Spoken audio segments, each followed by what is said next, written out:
Welcome to Best Academic TV. In this video, we're gonna focus on exam series questions on mechanics. Let's solve question 1 here, class.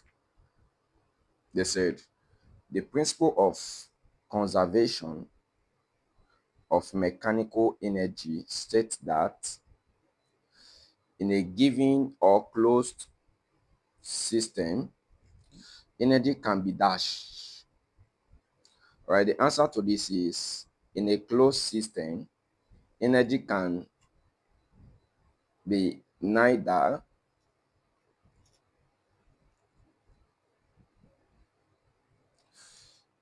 be created nor destroyed, but can be transformed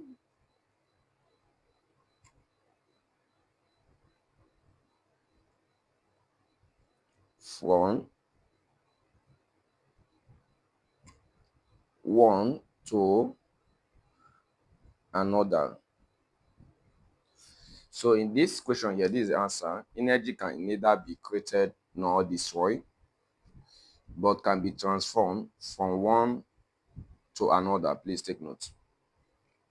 Let's answer question 2 here. Question 2, they said, this question here, they said, in vector products, A, they gave us options here. B, this, and this. Okay. In vector products can be divided into two. The first one is scalar or dot product. The second is vector product or cross product.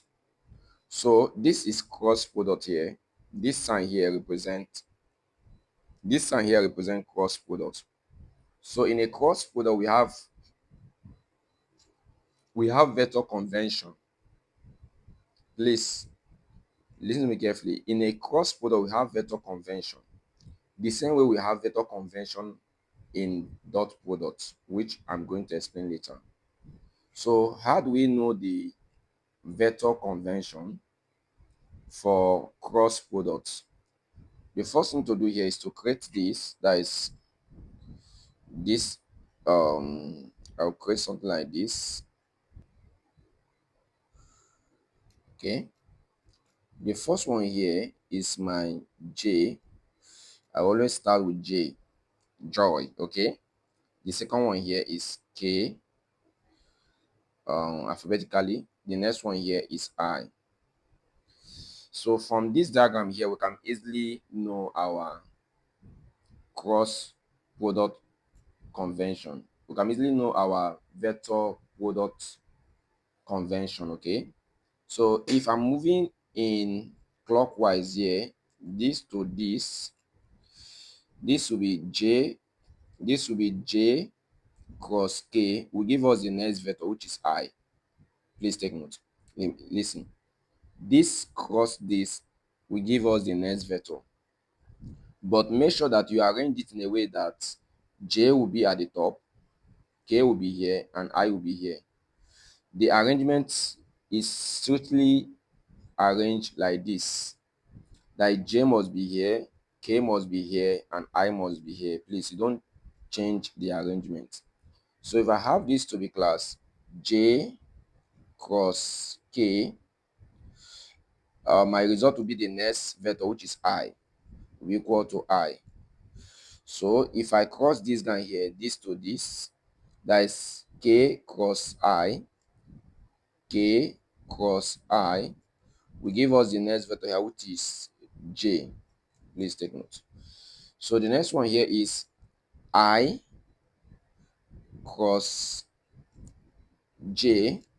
I cross J will give us the next vector, which is K. So let's look into the option to verify the correct option here. I cross J will give us K, not minus K. I cross J will give us K. Okay, this one is correct for now. Let's see another one. K cross I will give us J. Yes. K cross I will give us J. That is this. Okay, they say it's minus J. Sorry for that. There's a mistake here. It's minus J that is here. Minus J. Minus I cross J. There's not like minus I cross J. So the right option here is this. The right option here is this. Please take note. That is I cross J.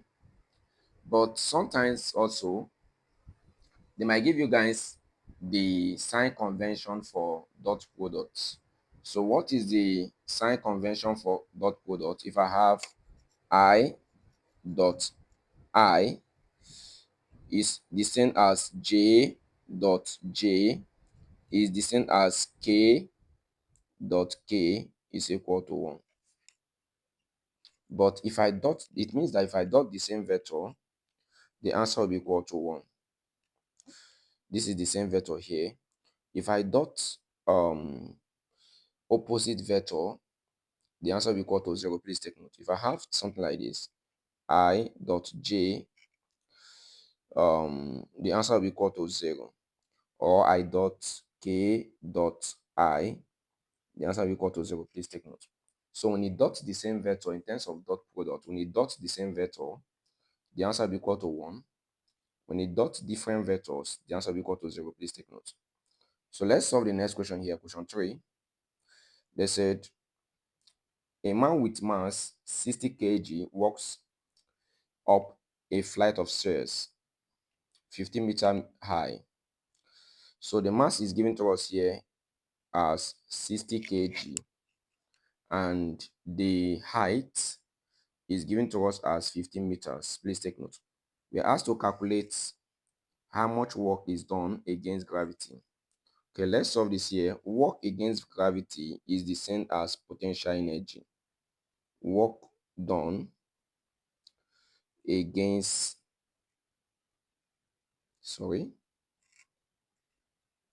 work done against gravity is the same as potential energy. And the formula here is mgh. Of course, we are given mass here. The mass is 60 and g here is a constant value. And remember, g can either be 9.81 or 10 meter per second square. But if g is not given to you and you have to replace the value of g, you use the approximated value. The approximated value of g is 10 meter per second square. Please take note. So I will use 10 here since it's not given to me here, times our height is 15. When you punch your calculator here, our answer will be 9,000, that is 9,000 in joules, which is the same thing as 9 kilojoules. Okay, this is my answer here. So let's solve the next one here. Question 4. All you have to do here to get the full package is to hit the subscribe button. Okay, thank you. All right, let's solve question 4 here. They said if a gun of mass 4 kg fires a bullet of mass 20 kg, that is the mass of the gun is 4 kg and the mass of the bullet is 20 kg. If the bullet leaves the nozzle of the gun with a velocity of 30 meters per second, what is the velocity of the recoil of a gun? Okay, let's solve this here, class. Whenever we are given a recoil velocity, that particular velocity can be calculated using a conservation of linear momentum. That is using this formula here, that is mass of the gun times velocity of the gun equal to mass of the bullet times velocity of the bullet. Please take note of this. Whenever you are asked to find recoil velocity, all right, in a bullet, to calculate that, we use conservation of linear momentum. And the formula here is mass of the gun times velocity of the gun and mass of the bullet times velocity of the bullet. So let's list out the parameters given to us and what we are asked to calculate. The mass of the gum is given to us here from the question. That is mg is given to us as 4 kg. The mass of the bullet is given to us here from the question. That is 20 kg. Please take note of this. So the next is the velocity of the bullet. The velocity of the bullet, listen to me carefully. They said if the bullet leaves the nozzle of the gun with a velocity of, so this 30 kg here is for bullet, not for gun. Please take note of that, okay? So the VB is given to us as 30 meter per seconds, and we are asked to find the velocity of gun, that is VG. So VG is not given to us here. Let's replace the parameters here in this formula here. When you do that, we have something like this. We have something like this, class. We have 4 times VG is equal to 20 times 30. So make VG the subject. VG will be equal to 20 times 30 divided by 4. When you punch your calculator, you will have that to be 150 meter per seconds. Please take note of this. So the answer is 150. Let's solve the next question here. That is question 5. They say the scalar product of two vectors is, these are the options here. So we can express vector products in an inclined plane. We can express the scalar product in an inclined plane. So for scalar product in an inclined plane will be A B cos theta is equal to A dot B. Please don't forget AB cos theta is equal to A dot B. Okay, sorry, this is magnitude of this and this. Please take note. Okay, yes, that is magnitude of A and B cos theta is equal to A dot B. Why for vector products we have this to be this will be A magnitude B magnitude sine theta is equal to A cos B or magnitude. Please take note. So this is for scalar or dot products for an inclined plane.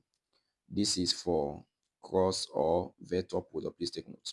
So which of them is given to us? So there's a scalar, so there's a cos, so it will be this here, but though we don't have magnitude here, but you can tick this here. Okay, let's solve the next question here. That is question 6. They said a race car moving with a constant velocity speed. A race car moving with a constant speed of 60 meters per second complete one lap around a circular track in 50 seconds. What is the magnitude of the acceleration? So class, from this question here, the speed, that is velocity, is given to us here. We can say V is given to us as 60 meters per second. And please listen here. This complete one lap, that is in a circle, one oscillation or one circle, the time taken to complete one circle is called period. That is, this 50 here will be period. Please take note. So our t here will be given to us as 50 seconds. And we're asked to find acceleration. Now listen to me carefully. Whenever you are asked to find acceleration in a circular motion, that acceleration will be centripetal acceleration. Please take note. So what is the formula for centripetal acceleration? So if you know the formula for centripetal force, you can know the formula for centripetal acceleration. Let's solve this, please. From the formula for centripetal force, that is F is equal to mv squared over r. Let's compare this centripetal force and linear force. That is, let's show the analogy between circular force and linear force. So for linear force, we have this to be F is equal to ma. What does it mean here? It means that if this is F and this is F, so class, this is m. In terms of circular, this is m here. So anything, any coefficient of, sorry, the coefficient of mass here will be a, which is this one here. So the coefficient of mass here is v squared over a. That means this part here is taking the part of a in terms of circular. So our circular acceleration will be equal to class v squared over r. So class, this is the formula for centripetal acceleration. So from the question there, v is given to us there, but the radius is not given to us. How do we calculate the radius here? There's a formula given to us that v is equal to omega r. Please listen to me carefully. This is called linear velocity. This formula here is called linear velocity, okay? Where v is velocity, omega is angular velocity, and r here is radius. Our intention here is to find r in order to replace it here to calculate acceleration. Okay, let's replace this here. But before we calculate for radius here, class, omega is not given to us. How do we get omega? There is a formula connecting omega with period, and that formula is omega is equal to 2 pi over t. And when you replace this will be 2 times 3.142 over 50. So class, point your calculator. 3 times 1.142 will give us 6.284 divided by 50 will give us omega as 0.1257 in rad per seconds. Okay, so this is our omega here.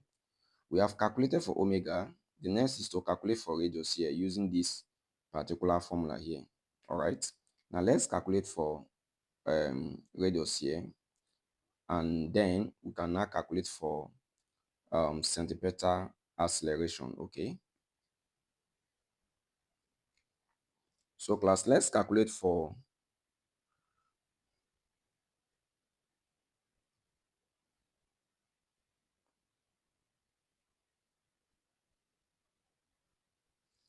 let's calculate for the radius here using v